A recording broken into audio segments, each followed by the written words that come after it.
Hey y'all, it is Tuesday Tea with your therapy diva, Tamika. And today I gave a lot of thought um, to like how we show up for other people. And sometimes it is at the expense of ourselves. I have been having some conversations with people recently, and I've asked this question. When if you were privileged to watch your funeral service, and usually at the memorial, there's a time set aside where people can start to talk about how they know you. At least in the Black culture, there's usually that as a friend, as a neighbor, as a cousin, or whatever. And these people give these kind words.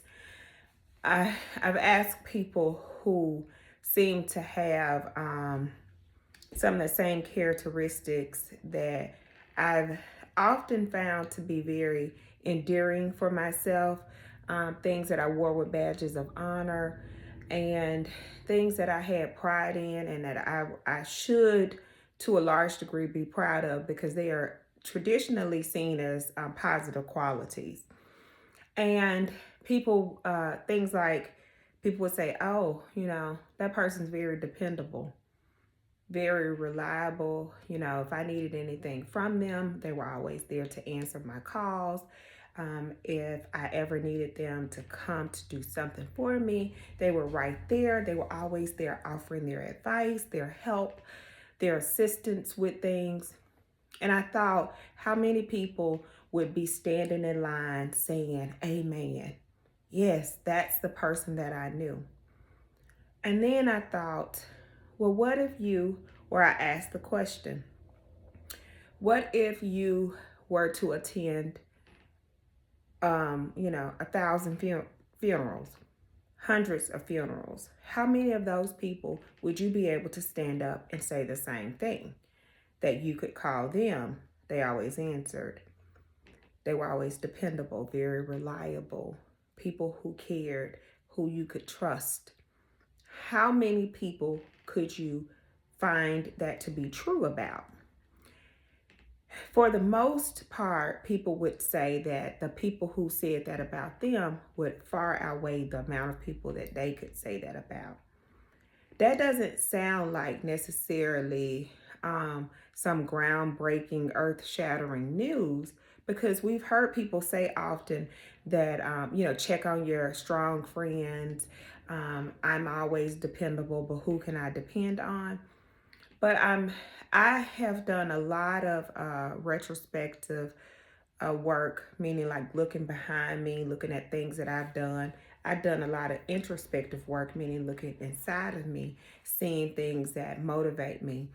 And I have decided that I don't know that being dependable, being reliable, being that person that always answers, always does, if I want to continue to be that person. The reason that I'm saying that is that what I've found is that somewhere, somehow, some way, I've created a sense of dependency. So while I'm dependable, the people who are depending on me have become dependent on me. That's not how that should work. I want my people, I want my friends, my family to be independent, us to be interdependent, but never for there to be a dependent person.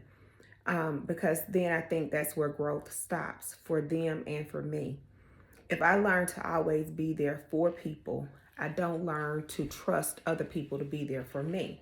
And that's something that I've noticed within myself, that I'm someone, and people have said this to me before, you know, you always seem like you have it together. Um, you don't ever complain.